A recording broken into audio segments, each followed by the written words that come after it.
Toko kosmetik ternama dunia The Body Shop telah menutup ratusan tokonya di Amerika Serikat dan Kanada. Operasional perusahaan disebut sangat terganggu akibat tekanan inflasi. Setelah mengajukan bangkrut, perusahaan yang berbasis di Inggris itu tidak lagi mengoperasikan ratusan toko-tokonya yang ada di Amerika Serikat, termasuk toko daring sejak 1 Maret 2024. Sementara itu di Kanada sebanyak 33 toko dan 105 tokonya dijual. Bagaimana nasib Body Shop di Indonesia? The Body Shop didirikan tahun 1976 di Inggris oleh aktivis lingkungan dan hak asasi manusia Anita Roddick. Perusahaan ini memasarkan produk kosmetik yang diklaim alami dan ramah lingkungan. Perusahaan itu bahkan dikenal sebagai salah satu perusahaan pertama yang melarang uji coba produk kosmetik terhadap hewan. Pada 2019, Body Shop telah disertifikasi B Corp atau memenuhi standar transparansi dan kesadaran lingkungan. Pada 2023, bisnis The Body Shop sebetulnya masih berkembang dengan kehadiran 2.500 toko retail di lebih dari 80 negara. Perusahaan itu juga memasarkan produk secara daring di lebih dari 60 pasar digital. Dalam perjalanannya, The Body Shop telah beberapa kali pindah kepemilikan. Pada 2006, perusahaan itu dibeli oleh L'Oreal dengan harga lebih dari $1 miliar Amerika Serikat. Lalu pada 2017 dibeli perusahaan Brasil Natura & Co seharga $1 miliar Amerika Serikat.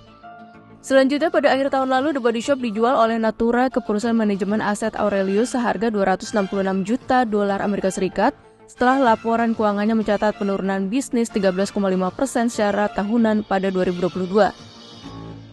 The Body Shop tak hanya dikenal sebagai produk kosmetik saja, namun juga gencar melakukan kampanye sosial dan peduli lingkungan. Pada 1997, The Body Shop meluncurkan kampanye iklan Ruby.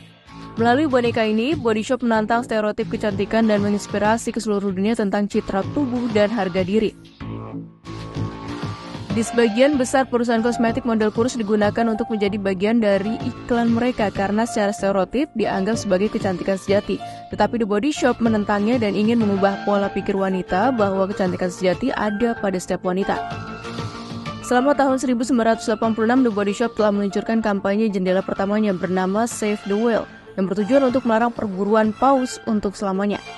Minyak jojoba dijual di The Body Shop sebagai alternatif pengganti minyak sperm whale, sehingga membantu menyelamatkan nyawa dan melestarikan populasi paus. Di tahun-tahun terakhir, Body Shop juga menggencarkan kampanye tentang perubahan iklim dan gaya hidup ramah lingkungan. CEO The Body Shop Indonesia Suzy Hutomo Minggu 17 Maret 2024 melalui akun resmi @bodyshopindo menyebut, jika The Body Shop Indonesia akan tetap ada dan terus berkembang di Indonesia. Dirinya juga menjelaskan status bisnis The Body Shop Indonesia yang saat ini berada di bawah naungan Global Head Franchise dengan pertumbuhan konsisten, terutama di Asia. Dengan demikian, gerai yang ada di Indonesia beroperasi secara independen. Berbeda dengan negara-negara yang dimiliki oleh The Body Shop International Ltd seperti di Eropa dan Amerika. Pada 2019 terdapat 145 toko yang tersebar di 53 kota di Indonesia dengan jumlah karyawan lebih dari 1.200 orang.